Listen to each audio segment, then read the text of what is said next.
নমস্কার, স্যান্দন টিভির পর্দায় আপনাদের সকলকে স্বাগত। সাথে আমি দীপান্বিতা। চোখ রাখবো এখনকার মতো বিস্তারিত সংবাদে।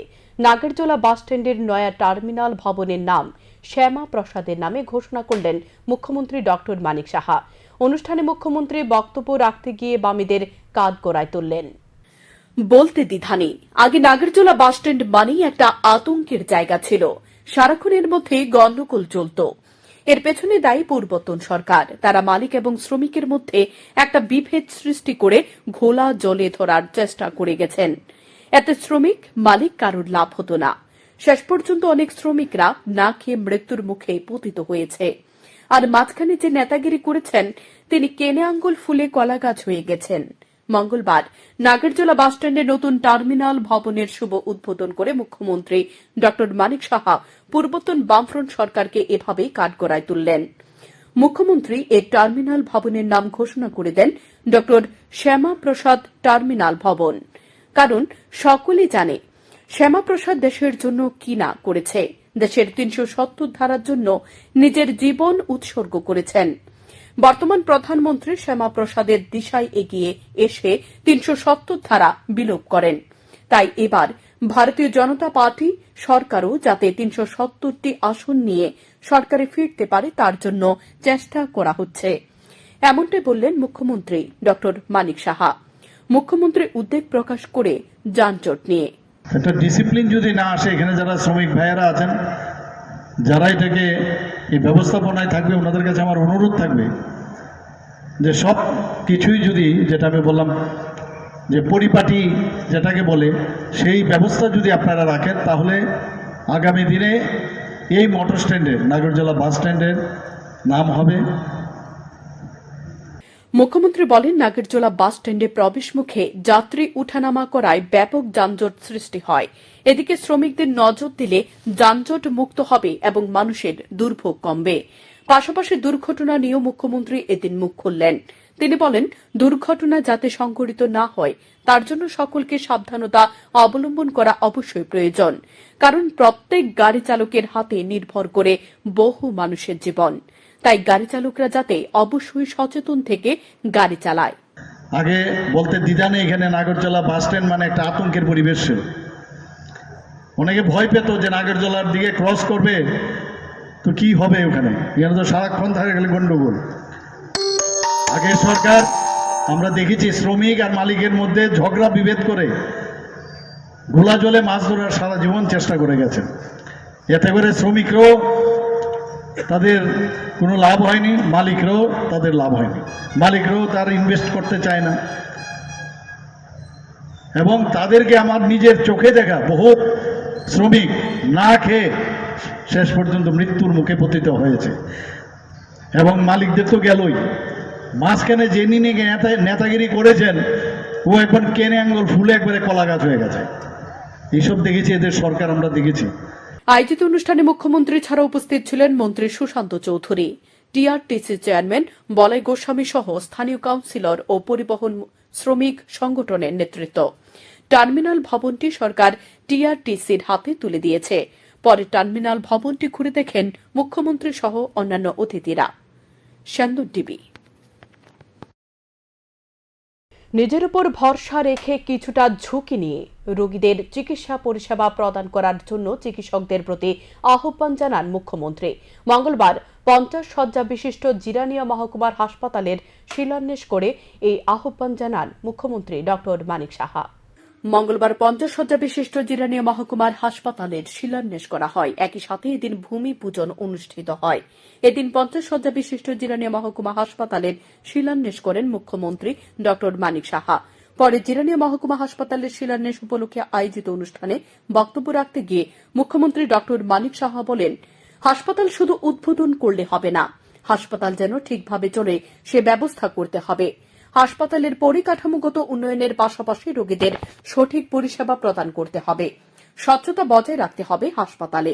একটা সময় ত্রিপুরা রাজ্যের হাসপাতালগুলিতে ভালো আসবাবপত্র ছিল না। বর্তমানে সে চিত্র দেখা যায় না হাসপাতালগুলিতে। জিরানিয়া মহকুমা হাসপাতাল নির্মাণের জন্য 41 কোটি 53 লক্ষ টাকা বরাদ্দ করা হয়েছে বলেও জানান মুখ্যমন্ত্রী। জিরানিয়া মহকুমা হাসপাতালের নির্মাণের ক্ষেত্রে গুণমান বজায় রেখে নির্মাণ কাজ করার জন্য আহ্বান জানান। পোস্টম্যানের কাজ না করে নিজের উপর ভরসা রেখে কিছুটা ঝুঁকি নিয়ে চিকিৎসা পরিষেবা প্রদান করার জন্য চিকিৎসকদের প্রতি আহ্বান জানান মুখ্যমন্ত্রী। মানুষের যে সমস্যার যে সমাধান, সেই সমাধানের লক্ষ্যে আমরা কাজ করছি। প্রধানমন্ত্রী জন আরোগ্য যোজনায় আমাদের এখানে যে টার্গেট ছিল 13 লক্ষ, প্রায় বলা যায় 100% আমরা কিন্তু সেই স্যাচুরেশন পয়েন্ট আমরা নিয়ে এসেছি। কিন্তু বাকি লোকগুলো কোথায় যাবে? ওই তখন আমরা এই ডিসিশন নিয়ে আমাদের মাননীয় মন্ত্রী বলেছেন যে এর মধ্যে কি কি সুযোগ সুবিধা কি হবে, খালি কার্ডের ডিফারেন্স হবে, আর কিছু না। মুখ্যমন্ত্রী জন আরোগ্য যোজনার কার্ডের কালারটা আরেক রকম বা চেহারাটা আরেক রকম, কিন্তু আদারওয়াইজ সব সুবিধা একদম প্রধানমন্ত্রী জন আরোগ্য যোজনার কার্ডের মধ্যেই হবে। রাজ্যের সকল স্তরের মানুষের স্বাস্থ্য পরিষেবা সুনিশ্চিত করার জন্য অনেক চিন্তা ভাবনা করে মুখ্যমন্ত্রী জন আরোগ্য যোজনা চালু করা হয়েছে। প্রধানমন্ত্রী জন আরোগ্য যোজনার বাইরে যারা রয়েছে তাদের জন্য মুখ্যমন্ত্রী জন আরোগ্য যোজনা চালু করা হয়েছে বলে জানান মুখ্যমন্ত্রী। তিনি আরও জানান, ত্রিপুরার রাজ্যে নতুন করে আরও 100 সাব সেন্টার খোলা হবে। সকল জেলায় ট্রমা সেন্টার খোলার চেষ্টা চালাচ্ছে সরকার। মূলধনী ব্যয় বেশি করলে রাজ্যের জন্য ভালো, সে বিষয়টি মাথায় রেখে রাজ্য সরকার কাজ করে যাচ্ছে বলে জানান মুখ্যমন্ত্রী। যদি থাকে, আমরা জানি যে প্রধানমন্ত্রী যে 370 ধারা বিলুপ করেছে, আপনারা সবাই জানেন কিনা? 35-এ বিলুপ করেছে। আজকে জম্মু এন্ড কাশ্মীরের কি অবস্থা সেখানে? আমরা সবসময় এখানে উগ্রপন্থী আনাগুনা ছিল, প্রায়শ এখানে বোম ব্লাস্টিং হতো, নর্থ ইস্টে হতো। আজকে সেখানে শান্তি প্রতিষ্ঠিত হয়েছে। এই 370 ধারা যেহেতু উনি বিলুপ করেছেন, তাকে সম্মান জানানোর জন্য উনি বলছেন 303 আমাদের লোকসভার আসন সংখ্যা ছিল, সেটাকে বাড়িয়ে উনি বলছেন আবার যে আমাদের টার্গেট 370। এবারে লোকসভাতে উনি টার্গেট করেছেন, উনি বলেছেন 370, এবং আমাদের যে এনডিএ সরকারের যারা অন্যান্য শরিকরা আছেন তারা মিলে আমাদের 400 পার করতে হবে। এবং আমি নিশ্চিত যে উনি যেভাবে ডেভেলপ করছেন, চারিদিকে মানুষের যেভাবে দেশের মধ্যে প্রধানমন্ত্রী রাজনীতির পরিভাষা পাল্টে দিয়েছেন বলেও দাবি করেন মুখ্যমন্ত্রী ডক্টর মানিক সাহা। এদিনের অনুষ্ঠানে মুখ্যমন্ত্রী ডক্টর মানিক সাহা ছাড়াও উপস্থিত ছিলেন এলাকার বিধায়ক তথা মন্ত্রী সুশান্ত চৌধুরী, স্বাস্থ্য দপ্তরের সচিব কিরণ গিত্তে সহ অন্যান্যরা। অনুষ্ঠানে এদিন এলাকার সাধারণ মানুষের উপস্থিতি ছিল লক্ষণীয়। Bureau report, Shantan TV. প্রধানমন্ত্রী নরেন্দ্র মোদী আজ স্বপ্ন দেখাচ্ছেন এবং বাস্তবায়িত করছেন। তিনি জানেন গরিবী কাকে বলে, কারণ তিনি চা বিক্রেতা থেকে উঠে এসেছেন। আর এই কারণেই প্রধানমন্ত্রী আবাস যোজনায় ত্রিপুরায় নগর এলাকায় প্রায় 4 লক্ষ ঘর বরাদ্দ করা হয়েছে। এর মধ্যে 3,30,000 ঘর নির্মাণ করা হয়ে গেছে। মঙ্গলবার মুখ্যমন্ত্রী অধ্যাপক ডক্টর মানিক সাহা প্রতাপগড় বিধানসভা কেন্দ্রের অন্তর্গত পুর নিগমের 43 নম্বর ওয়ার্ডে একটি পরিত্যক্ত পুকুরে নতুন রূপে খনন এবং তার সৌন্দর্যায়ন বৃদ্ধির প্রকল্পের সূচনা করতে এসে এমনই অভিমত ব্যক্ত করেন।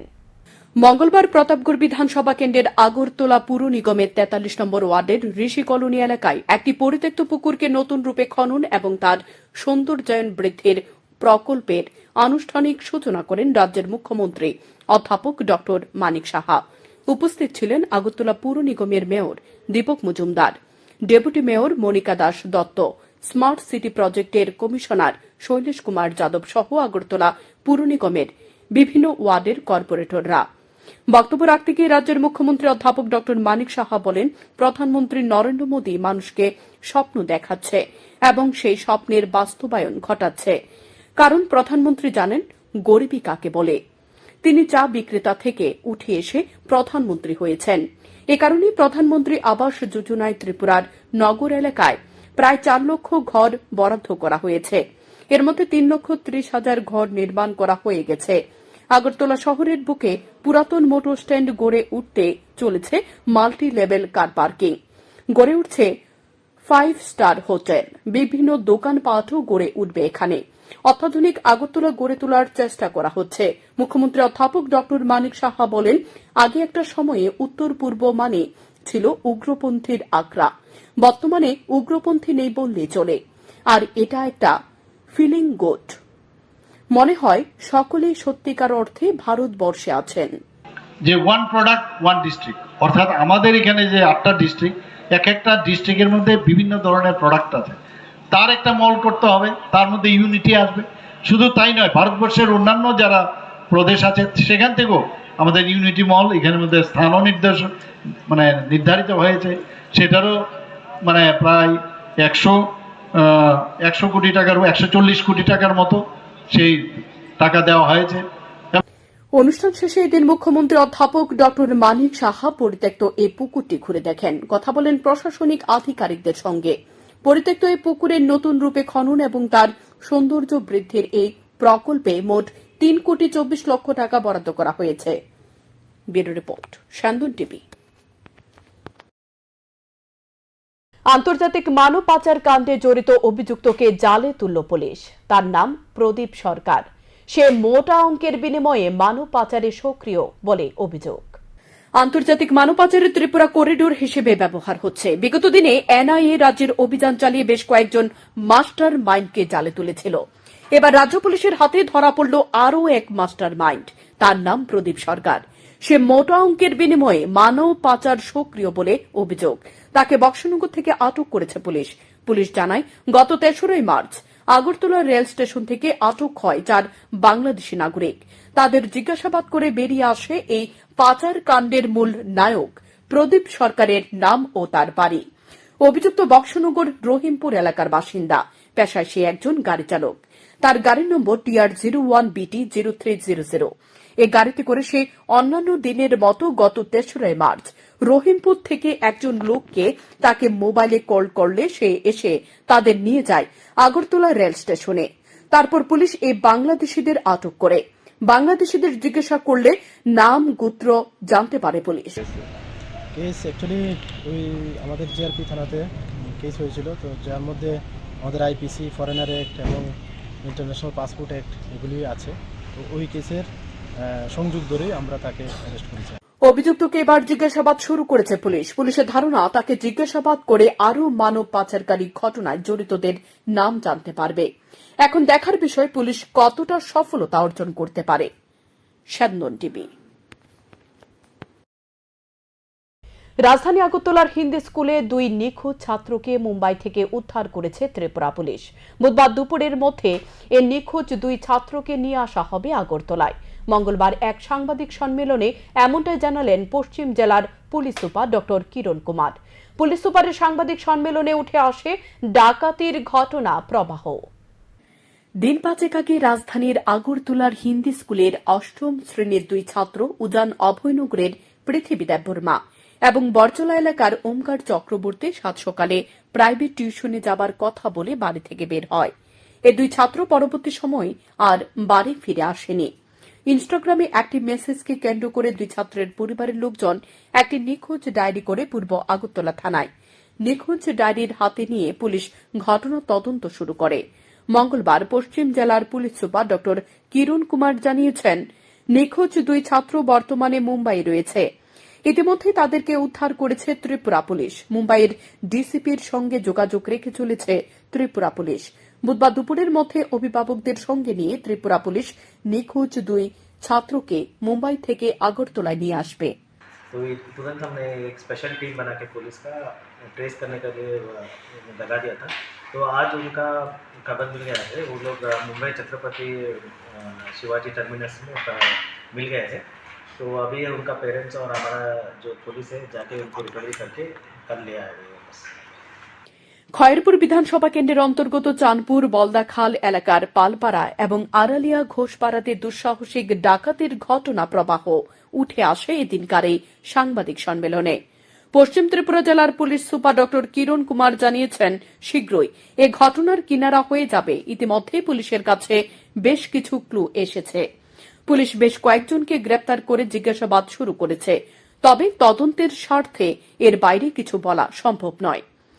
নাইট প্যাট্রোলিংও বাড়িয়ে দিয়েছে পুলিশ। আগরতলা শহর এবং তার পার্শ্ববর্তী এলাকায় ধারাবাহিকভাবে পুলিশের মোবাইল ভ্যান টহলদারি অব্যাহত রেখেছে। ইতিমধ্যে বেশ কিছু চোরকেও গরদে পুরেছে পুলিশ। अभी हम लोग फोर्सेस को हर जगह लगा दिया है, एक्स्ट्रा नाकास भी सेटअप कर दिया है और अभी पूरा सीनियर ऑफिसर सब लोग नाइट पेट्रोलिंग कर रहे हैं। अभी बहुत ही टाउन को टाइट रख दिया है, बहुत सारा प्रिवेंटिव अरेस्ट किया है, बहुत सारा चोरों को पकड़ा है और इस डकैती केस में भी जल्द से जल्द कुछ अचीवमेंट हम लेते हैं। अभी भी किसी को আসন্ন লোকসভা নির্বাচনের জন্য পশ্চিম ত্রিপুরা জেলায় ইতিমধ্যে 14 কোম্পানির কেন্দ্রীয় বাহিনী মোতায়েন করা হয়েছে, যার মধ্যে রয়েছে বিএসএফ এবং সিআরপিএফ জওয়ান। বিভিন্ন নাকা পয়েন্টে তল্লাশি অভিযান জারি রেখেছে কেন্দ্রীয় বাহিনী জওয়ানরা। हम लोगों को ऑलरेडी 14 कंपनी मिल गया है, सेंट्रल फोर्स है, बीएसएफ और सीआरपीएफ मिला है। इसके लिए हम लोग ऑलरेडी वीकली चार्ज निकाल रहे हैं। इसमें वीकली उनको एरिया पेट्रोलिंग दे रहे हैं, उनका रेड भी करवा रहे हैं, इनको जो एंटी लिकर रेड और व्हीकल सब करवा रहे हैं और सेंसिटिव लोकेशंस में ये सब हम लोग डिप्लॉय करते हैं। তবে উল্লেখ্য করা যেতে পারে, ধারাবাহিকভাবে ডাকাতির ঘটনায় রাজধানী আগরতলা সহ তার পার্শ্ববর্তী এলাকার সাধারণ মানুষ এখনো রাত কাটাচ্ছে আতঙ্কে। আর পুলিশের ডাকাতদের গারদে পড়লে দূর হবে সাধারণ মানুষের রাতের আতঙ্ক। শান্তন টিভি। হায়নারূপী এক নর দানবের লালসার শিকার হয়ে অবুঝ এক নাবালিকা কন্যা হাসপাতালে শয্যাশায়ী। ঘটনা উত্তর জেলার বাগবাসা থানার অন্তর্গত গঙ্গানগর কেবিআই ইটভাটার পূর্ব এলাকায়। অভিযুক্ত নর দানব তাতন বাগতি পলাতক। উত্তর জেলার বাগবাসা থানার অন্তর্গত গঙ্গানগর কেবিআই ইটভাটার পূর্ব এলাকায় সোমবার রাতে একটি বাড়িতে গৃহ প্রবেশের অনুষ্ঠানে যোগ দিতে যায় এক অসহায় নাবালিকা কন্যা। এ নাবালিকা কন্যার মা রাতের বেলায় তাকে সেই বাড়িতে রাত্রি যাপনের জন্য রেখে আসে বান্ধবীদের সঙ্গে। নাবালিকা কন্যার মায়ের অভিযোগ, রাত আনুমানিক 2টা নাগাদ 27 বছর বয়সের তাতন বাগতি নামে এক প্রতিবেশী যুবক সেই নাবালিকা কন্যাকে ঘরের পেছনে একটি জঙ্গলে নিয়ে যায়। নাবালিকা কন্যাকে নেশা জাতীয় কিছু খাইয়ে দিয়ে তাতন বাগতি তার পাশবিক লালসা মেটায়। হায়নারূপী নর দানবের লালসার শিকার হয়ে অবুঝ এই নাবালিকা কন্যা এখন হাসপাতালে শয্যাশায়ী। ওই তো স্যার এরকম হয়েছে, বাচ্চারে এরকম করিয়া রেপ করিয়ার আমার সামনে পাঠাই দিছে 3টার সময় রাত। কবে? রাত 3টার সময়, মানে গতকাল রাত্রে? হ্যাঁ। আচ্ছা, ছেলেরে চিনেননি? ছেলেরে চিনি, ছেলেরে বাকি পাইছি না লাগো। ছেলের নাম কি? ছেলের নাম হয়েছে তাতন। তাতন কি? তাতন উত্তর জেলার পুলিশ সুপার ভানুপত চক্রবর্তী জানিয়েছেন, এই ঘটনার গুরুত্ব অনুধাবন করে ধর্মনগর মহিলা থানার পুলিশকে ঘটনার তদন্তের দায়িত্ব দেওয়া হয়েছে। মহিলা থানার পুলিশ ইতিমধ্যে ঘটনার তদন্ত শুরু করেছে। অভিযুক্ত নরদানব তাতন বাগতি পলাতক হলেও খুব শীঘ্রই পুলিশ তাকে গারদে পড়বে। প্রথমে যেটা বলতে চাই, খুবই দুঃখজনক ঘটনা। একটা মাইনর গার্ল উপর এই ধরনের পাশবিক অত্যাচার। আমরা একটা কেস নিয়েছি, যেটার নাম্বার হলো 4/24 বাগবাসাতে, যেটা সেকশন 376 AB /325/6 মামলাটার গুরুত্ব অনুধাবন করে এটা ধর্মনগরের যে উমেন পিএস আছে, উমেন পিএসে একজন স্পেশালিস্ট এইসব মামলাতে একজন আইকে দায়িত্ব দেওয়া হয়েছে। তা আমরা তদন্তর ক্ষেত্রে যে গাইডলাইন যেটা আছে, সেই গাইডলাইন অনুযায়ী এসপি যেটা আছে সেই অনুযায়ী আমরা তদন্ত করব। হায়নারূপী নরদানব তাতন বাগতি গঙ্গানগর কেবিআই ইটভাটাতেই থাকে বলে জানা গেছে। এ ঘটনা গোটা ইটভাটা জুড়ে ক্ষোভ ছড়িয়ে পড়েছে। চিকিৎসাধীন হলেও অবুঝ এই নাবালিকা কন্যার শারীরিক অবস্থা চিন্তার বিষয়। কখনো অঝরে কাঁপছে এই মেয়েটি, আবার কখনো বেড়ে যাচ্ছে তার শ্বাস প্রশ্বাস। পাথর সম যন্ত্রণা সহ্য করতে হচ্ছে এই অবুঝ নাবালিকা কন্যাকে। শান্তন টিভি।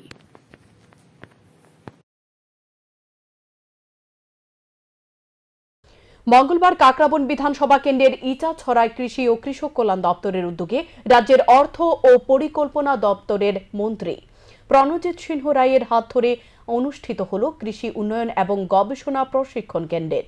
মন্ত্রী প্রণজিৎ সিংহ রায় ছাড়া উপস্থিত ছিলেন গোমতী জেলার জেলা পরিষদের সহকারী সভাধিপতি দেবল দেবরায়, বিধায়ক অভিষেক দেবরায়, বিধায়ক জিতেন্দ্র মজুমদার সহ কৃষি ও কৃষক কল্যাণ দপ্তরের কাকরাবনের এসএ রাজু মজুমদার, দপ্তরের অধিকর্তা শরদিন্দু দাস সহ এলাকার নির্বাচিত জনপ্রতিনিধিরা। সভায় সভাপতিত্ব করেন কাকরাবন পঞ্চায়েত সমিতির চেয়ারম্যান সুপ্রিয়া সাহা। মন্ত্রী প্রণজিৎ সিংহ রায় বলেন, রাজ্য সরকারের রাজ্যের কৃষকদের আয় দ্বিগুণ করার লক্ষ্য নিয়ে কাজ শুরু করেছে। 2018 সালে আগে কৃষকরা তাদের উৎপাদিত ফসল বাজারজাত করার জন্য কৃষকদের জন্য কোনো কাজ করেনি। 2018 সালের পর এ রাজ্যে কৃষকদের জন্য কাজ শুরু হয়েছে। দেশের প্রধানমন্ত্রী নরেন্দ্র মোদী কৃষকদের 2000 টাকা করে মোট 6000 টাকা তাদের অ্যাকাউন্টে দিয়ে দিয়েছে, কৃষকরা যাতে তাদের উৎপাদিত ফসল ফলাতে কোনো অসুবিধার সম্মুখীন না হয় তার জন্য এলাকায় কৃষক সেন্টার খোলা হয়েছে। সহায়ক মূল্যে রাজ্য সরকার কৃষকদের কাছ থেকে ধান ক্রয় করেছেন। কৃষকরা যাতে তাদের উৎপাদিত ফসল বাজারজাত করতে পারেন সেজন্য সরকার বিভিন্ন জায়গায় বাজার সেট তৈরি করে দিয়েছে। এই অনুষ্ঠানের মধ্য দিয়ে এদিন কৃষকদের হাতে কৃষি সামগ্রী তুলে দেওয়া হয়। অনুষ্ঠানটিকে কেন্দ্র করে কৃষকদের উপস্থিতি ছিল বেশ লক্ষণীয়। সাধারণ মানুষের লাভ হয়নি। আজকে তাকিয়ে থাকুন, এই গোমতী জেলার এই সাব ডিভিশন এগিয়ে চলেছে, বিভিন্ন ভাবে নতুন নতুন প্রজেক্ট আসছে। মাতারবাড়ি বিধানসভা কেন্দ্রে বিধায়ক অভিষেক দেবরা 1 বছর হয়েছে বিধায়ক হয়েছে, জিতেন্দ্র মজুমদার 1 বছর হয়েছে এলাকা বিধায়ক হয়েছে। তার আগের থেকে এলাকা উন্নয়নের ব্যাপ্তি ছড়িয়েছে, বিভিন্ন দিক দিয়ে উন্নয়ন হয়েছে বলেছেন তারা। এবং এগুলো করার পেছনে বিধায়ক না হলেও কাজ করা যায়, যদি কাজ করার ইচ্ছা থাকে, যদি মানুষের জন্য কোনো মায়া থাকে, কাজের জন্য বলা থাকে, তাকে পথ পেতে হয় না। পার্শ্ববর্তী রাজ্য আসামের পর নাগরিকত্ব সংশোধনী আইনের বিরুদ্ধে এবার বিক্ষোভ লক্ষ্য করা গেল ত্রিপুরার রাজধানী আগরতলা স্থিত উত্তর গেট এলাকায়। এই আইনে বিরোধীরা মঙ্গলবার সন্ধ্যায় বিক্ষোভ দেখায় টিএসএফ। পুরনো হয় নাগরিকত্ব সংশোধনী আইনের কপি। বিক্ষোভকারীরা জানায় 2019 সালে কেন্দ্রীয় সরকার পার্লামেন্টে নাগরিকত্ব সংশোধনী বিল নিয়ে এসেছিল, বর্তমানে সেটা আইনে পরিণত করা হয়েছে। সোমবার নাগরিকত্ব সংশোধনী আইন দেশে লাগু করা হয়েছে। এর বিরুদ্ধে প্রতিবাদ জানায় টিএসএফ এর দাবি ত্রিপুরা রাজ্যে যাতে এই আইন কার্যকর করা না হয়। এই আইন সমর্থন করার মতো নয়, তারপরও যদি সরকার এই আইন কার্যকর করে তাহলে এর বিরুদ্ধে বৃহত্তর আন্দোলন গড়ে তোলা হবে বলে জানান টিএসএফ টাউন কমিটির সহ সভাপতি মনীষ দেববর্মা। আপনারা সবাই জানেন, গত 2019-এ যখন কেন্দ্রীয় সরকারের দ্বারা একটা বিল পার্লামেন্টে আনা হয়েছিল সিএ বিল, সেটা পরে সিএতে পরিণত হয়ে যায়। তো তাতে আমরা ত্রিপুরা রাজ্যে টিএসএফ সেই বিলটার বিরুদ্ধে আমরা প্রতিবাদ করি, আন্দোলন চালাই। তাতে আমরা জানি 2019-এ আমরা আন্দোলন যে সময় করেছিলাম, আমাদের আন্দোলনকারীদের উপর গুলিও চালানো হয়েছিল। সো আপনারা সবাই জানেন, গতকালকে যে ইন্ডিয়ান গভর্নমেন্টের পক্ষ থেকে একটা ডকুমেন্টারি একটা পাবলিশ করা হয়েছিল, যেটা ত্রিপুরা ইন্ডিয়ার মধ্যে সিএ ইমপ্লিমেন্ট করার জন্য। সো আমরা চাই ত্রিপুরা রাজ্যে এই সিএটা ইমপ্লিমেন্ট না হোক, এবং সেই ডকুমেন্টটাকে আমরা ইন্ডিয়ান গভর্নমেন্ট এবং ত্রিপুরা সরকারকে আমরা সেটাই বার্তা দিতে চাই যে এই বিলের আমরা সমর্থন করতে পারি না এবং সেটা আমরা বিরোধিতা করি। তার জন্য সেই ডকুমেন্ট পাবলিশ করেছিল সেটা আমরা পুড়িয়েছি। সারা রাজ্যে একদিকে কর্মসংস্থানের অভাব, অপরদিকে নেশার সাম্রাজ্য গড়ে উঠেছে। এমনকি মানব পাচারকারীর দিকেও রাজ্য 1 নম্বর স্থানে রয়েছে। দেখা যায় পুলিশ যখন ন্যূনতম ভূমিকা গ্রহণ করে তখন শাসক দলের কর্মীরা প্রতিদিন গ্রেপ্তার হচ্ছে এবং বেড়ে চলেছে রাজ্যে চুরি ডাকাতির ঘটনা। পাশাপাশি রাজ্যের স্কুল কলেজে শিক্ষক শিক্ষিকা নেই, হাসপাতালে চিকিৎসক এবং স্বাস্থ্যকর্মীর অভাব। সব মিলিয়ে এক ভয়ঙ্কর অবস্থান দাঁড়িয়ে আছে রাজ্যে। এর বিরুদ্ধে রাজ্যের ডিওয়াইএফআই এবং টিওয়াইএফ সিদ্ধান্ত নিয়েছে যুব সমাজে সংগঠিত করার। আগামী 14ই মার্চ হবে এ যুব জমায়েত। এদিন সকাল 11:30টার সময় রাজধানীর প্যারাডাইস চৌমুহনী থেকে ডিওয়াইএফআই এবং টিওআইএফ একটি মিছিল সংগঠিত করবে। তারপর ওরিয়েন্ট চৌমুহনী এলাকায় জমায়েত সংগঠিত করা হবে। জমায়েত প্রধান বক্তা হিসেবে উপস্থিত থাকবেন ডিওয়াইএফআই প্রাক্তন কেন্দ্রীয় নেতৃত্ব মানিক সরকার, জিতেন্দ্র চৌধুরী সহ অন্যান্যরা। মঙ্গলবার ছাত্র যুব ভবনে আয়োজিত এক সাংবাদিক সম্মেলনে এ কর্মসূচি সম্পর্কে ঘোষণা দিয়েছেন ডিওয়াইএফআই রাজ্য সম্পাদক নবারুণ দেব। তিনি বলেন, জমায়েত মূল উদ্দেশ্য হল বেকারদের জন্য কর্মসংস্থানের ব্যবস্থা করা। নেশা বন্ধ করতে ব্যবস্থা গ্রহণ করা সহ অন্যান্য বিষয়।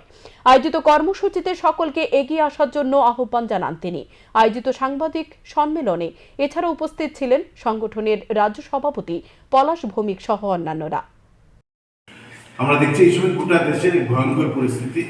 আমাদের দেশ খুব দেশের সরকারের দ্বারা আক্রান্ত, শাসকের দ্বারা আক্রান্ত এবং ক্ষতবিক্ষত, দেশের সংবিধান ক্ষতবিক্ষত, আক্রান্ত, দেশের ধর্মনিরপেক্ষতা আক্রান্ত, এক ভয়ঙ্কর জটিল পরিস্থিতি। স্বাধীনতা 1947 সালের পর এই ভয়ঙ্কর হুমকি, আক্রমণ, রক্তক্ষরণের সামনে ভারতবর্ষ আর কোনোদিন দাঁড়ায়নি। স্বাধীনতার একটা স্বাধীন ভারতবর্ষ এইভাবে আক্রান্ত হচ্ছে। এই প্রেক্ষাপটের উপর দাঁড়িয়ে আমরা দেখছি বিজেপির নেতৃত্বে শুধুমাত্র দেশ, সংবিধান, ধর্মনিরপেক্ষতার পাশাপাশি মানুষের রুচি আক্রান্ত। দেশের প্রধান সমস্যা হচ্ছে এই সময়ে দুটো, এক হচ্ছে বেকারত্ব আর একটা হচ্ছে দ্রব্যমূল্য বৃদ্ধি। আমরা দেখছি মানুষ যেন বেকারত্ব নিয়ে, যুবকরা যেন কাজের জন্য, রুটির জন্য লড়াই করতে না পারে, দেশে মূল্যবৃদ্ধি নিয়ে যেন সাধারণ মানুষ কথা বলতে না পারে, আদানি আম্বানি টাকার পাহাড়কে যেন পর্বতে পরিণত হচ্ছেন সেই নিয়ে যেন কথা বলতে না পারে। সুপরিকল্পিতভাবে এই মুদ্রাগুলো, এই ইস্যুগুলোকে ধামাচাপা দেওয়ার জন্য আমাদের দেশের সরকার শাসক দল খুদ প্রধানমন্ত্রীর নেতৃত্বে। ত্রিপুরার রাজ্যে রক্তের অকাল সংকট চলছে। এর মধ্যে 2019 সালে প্রতিষ্ঠিত হওয়া রক্ত যোগানকারী সংস্থা ইমার্জেন্সি ব্লাড সার্ভিস অ্যান্ড রে অফ লাইফ নিজেদের সকল প্রকার কাজকর্ম বন্ধ করে রেখেছে।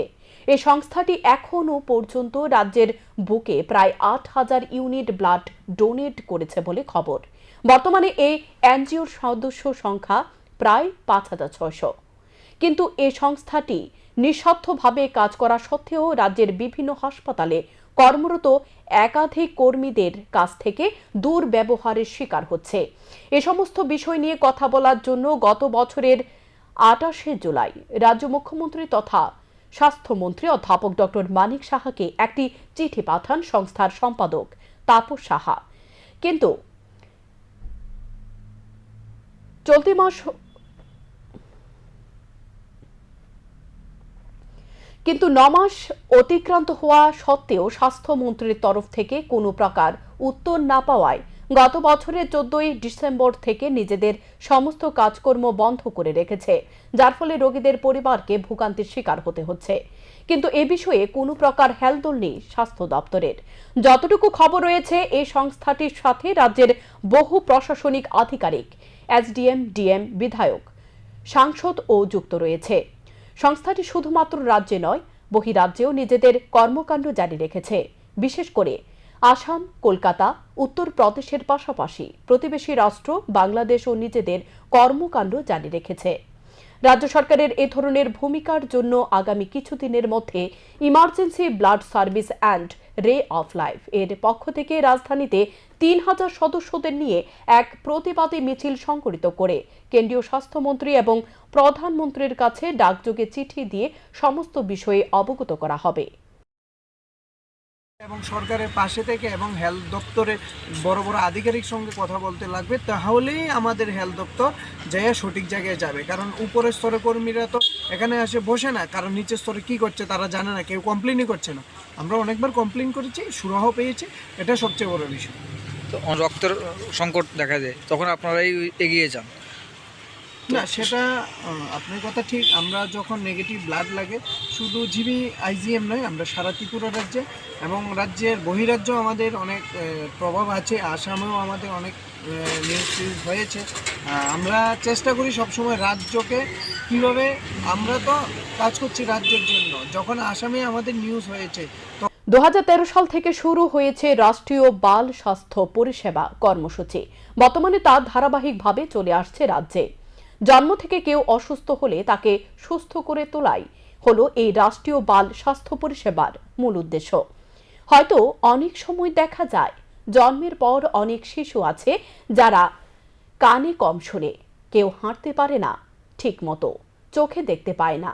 এর জন্য সরকার গোমতী জেলায় 5টি টিম তৈরি করে রেখেছে। তার বিভিন্ন এলাকায় গিয়ে এই অসুস্থ শিশুদের সুস্থ করে তোলার জন্য চেষ্টা চালাবে। অনেক ক্ষেত্রে দেখা গেছে শিশুরা সুস্থ হয়েছে। এ রাজ্যে সমস্ত হাসপাতালে সব চিকিৎসকরা সুযোগ করে দিয়েছে বর্তমান সরকারকে। মঙ্গলবার গোমতী জেলা ভিত্তিক এই অনুষ্ঠানে প্রদীপ প্রজ্বলনের মধ্য দিয়ে সূচনা করেন বিধায়ক অভিষেক দেবরায়। এছাড়া উপস্থিত ছিলেন গোমতী জেলার জেলা পরিষদের সভাধিপতি দেবল দেবরায়, বিধায়ক জিতেন্দ্র মজুমদার, গোমতী জেলার মুখ্য স্বাস্থ্য আধিকারিক ডক্টর কমল রিয়াং সহ স্বাস্থ্য দপ্তরের বিভিন্ন আধিকারিকরা। বিধায়ক অভিষেক দেবরায় ক্ষোভের সঙ্গে বলেন, মাঝে মাঝে হাসপাতালের পরিষেবা নিয়ে অভিযোগ শোনা যায়, এটা বোধগম্য নয়। মানুষ চিকিৎসকদের ভগবানের সঙ্গে তুলনা করেন। যারা হাসপাতালে আসবেন প্রত্যেকে সমানভাবে পরিষেবা দিয়ে সুস্থ করে বাড়ি পাঠানোর দায়িত্ব নিতে হবে চিকিৎসকদের। এমনও দেখা যায় হাসপাতালে বিনামূল্যে যে সমস্ত রক্ত পরীক্ষা করার জন্য যাদের দায়িত্ব দেওয়া হয়েছে তারা তা সঠিকভাবে পরিচালনা করেন না। এর ফলে রোগীর ও তাদের পরিবারের নানা সমস্যা হচ্ছে। এটা যাতে না হয় তা দেখার জন্য চিকিৎসকদের দৃষ্টি আকর্ষণ করছেন বিধায়ক অভিষেক দেবরায়। এই অনুষ্ঠানে যাদের উপস্থিতি থাকার কথা ছিল তাদের অনেকেই এদিন অনুপস্থিত ছিলেন। প্রচুর যারা গরিব অংশের মানুষ আছেন, যাদের অর্থনৈতিক অবস্থা সেরকম না, অথচ হার্টের সমস্যা বা বিভিন্ন রকম সমস্যায় জর্জরিত, তাদেরকে কিন্তু পরিষেবা দেওয়া হচ্ছে। নির্বাচন আসলে ত্রিপুরায় তৃণমূল কংগ্রেসের প্রদীপ জ্বলতে শুরু করে। নির্বাচনের মতো ব্যতিক্রম নয় লোকসভা নির্বাচনও। লোকসভা নির্বাচনে এগিয়ে আসতে রাজ্যের নিদ্রাভঙ্গ হল তৃণমূল কংগ্রেসের রাজ্য সদর কার্যালয়ে মঙ্গলবার এক সাংগঠনিক বৈঠক অনুষ্ঠিত হয় হাতে গোনা কয়েকজন নেতাকে নিয়ে। এই সাংগঠনিক বৈঠকে লোকসভা নির্বাচনকে সামনে রেখে আলোচনা হয়। এই আলোচনায় বিষয়বস্তু জানানো হবে তৃণমূল কংগ্রেসের সুপ্রিমো মমতা ব্যানার্জি এবং সাংসদ অভিষেক ব্যানার্জিকে। কেন্দ্রীয় নেতৃত্বের সিদ্ধান্ত অনুযায়ী লোকসভা নির্বাচনে ত্রিপুরায় তৃণমূল কংগ্রেসের পরবর্তী পরিকল্পনা গ্রহণ করা হবে বলে জানায় রাজ্য নেতৃত্ব। আপনারা সবাই জানেন যে বিগত দিন ধরে তৃণমূল কংগ্রেস কাজ করছে এখানে। তো যেহেতু লোকসভা নির্বাচন চলে এসেছে, তো তৃণমূল কংগ্রেসের সমস্ত নেতৃত্বরা তারা একটু হতাশাগ্রস্ত ঠিকই, কারণ বিগত কিছুদিন ধরে, কয়েক মাস ধরে কলকাতার নেতৃত্বদের সাথে তাদের যোগাযোগ হচ্ছে না। তাই আগামী দিন তৃণমূল কংগ্রেসের যারা নেতৃত্ব আছে, আগামী দিন আমাদের কি কার্যকলাপ থাকবে এবং আমরা কিভাবে মানুষের পাশে যাব, সেই ব্যাপার নিয়ে আজকে আমরা সমস্ত নেতৃত্বদের সাথে কথা বলছি।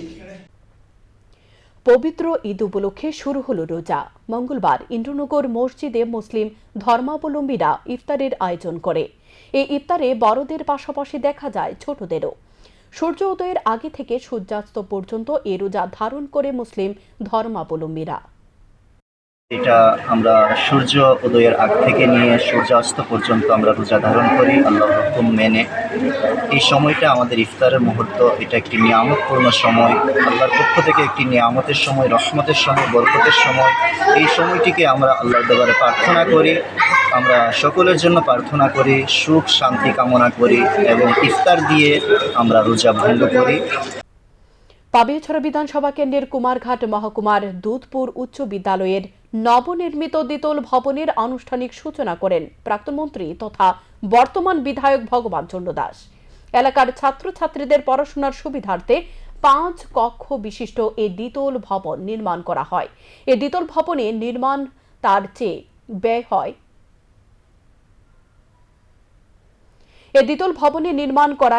ব্যয় হয় 96 লক্ষ টাকা। বক্তব্য রাখতে গিয়ে বিধায়ক ভগবান চন্দ্র দাস বর্তমান সরকারের আমলে শিক্ষাকে অধিক পরিমাণে গুরুত্ব দেওয়া হয়েছে বলে জানান। এর ফলে হিসেবে 200টি বিদ্যালয়কে বিদ্যাজ্যোতি প্রকল্পের অন্তর্ভুক্ত করা হয়েছে, যাতে করে ছাত্রছাত্রীরা ইংরেজি মাধ্যম স্কুল পড়াশোনার সুযোগ গ্রহণ করতে পারবে। সরকারি ইংলিশ মিডিয়াম স্কুল হয় তাহলে হয়তো সেটাতে ফ্রিতে ইংলিশ মিডিয়ামে পড়াশোনা করতে পারবে। রাজ্যের একটা বিষয়, সব থেকে বড় বিষয় যেটা হচ্ছে যে এই যে সাধারণ পরিবারের মধ্যে, অভিভাবকদের মধ্যে আজকে সেই প্রবণতা, সেই যে একটা মানসিকতা আসছে যে আমার সন্তানকে ইংলিশ মিডিয়ামে পড়াশোনা করাবে, গৌরবের সঙ্গে বলছে তার অর্থের অভাব রয়েছে। ভারতীয় বডি বিল্ডিং ফেডারেশন আয়োজিত মিস্টার ইন্ডিয়া বডি বিল্ডিং পুরুষ এবং মহিলাদের চ্যাম্পিয়নশিপে অংশ নেবে ত্রিপুরা। দুদিনব্যাপী এ চ্যাম্পিয়নশিপ অনুষ্ঠিত হবে পাঞ্জাবের লুধিয়ানায়। আগামী 16 এবং 17 মার্চ চলবে এ চ্যাম্পিয়নশিপ। এ চ্যাম্পিয়নশিপে রাজ্য দলের হয়ে প্রতিনিধিত্ব করবেন দৈপায়ন দে এবং আশিক দেববর্মা, আর অফিসিয়াল হিসেবে যাবেন Tripura body building and fitness অ্যাসোসিয়েশনের সভাপতি তনয় দাস। এ চ্যাম্পিয়নশিপের লক্ষ্যে রাজ্য দল রওনা হবে 15 মার্চ। সভাপতি তনয় দাস আগরতলা প্রেস ক্লাবে মঙ্গলবার এক সাংবাদিক সম্মেলনে এ খবর জানান।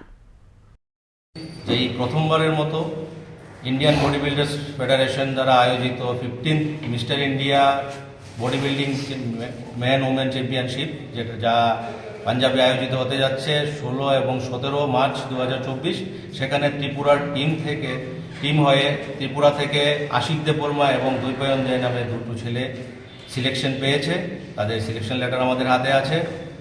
আমরা আগামী 15ই মার্চ ত্রিপুরার টিম অফিসিয়ালসদের নিয়ে মিস্টার ইন্ডিয়ার জন্য রওনা হচ্ছি। পাশাপাশি ত্রিপুরা থেকে প্রথম আমাদের প্রিয়াঙ্কা চক্রবর্তী নামে একটি মেয়ে বিকিনি মডেলস কাম মডেল ফিজিক্স কম্পিটিশনে, ন্যাশনাল কম্পিটিশনে আগামী 30 মার্চ আসামে সরাইঘাট নামক একটি কম্পিটিশনে পার্টিসিপেট করতে যাচ্ছে। এখনকার মতো সংবাদ এ পর্যন্তই। চোখ রাখুন স্যান্দন টিভির পর্দায়। শুভরাত্রি।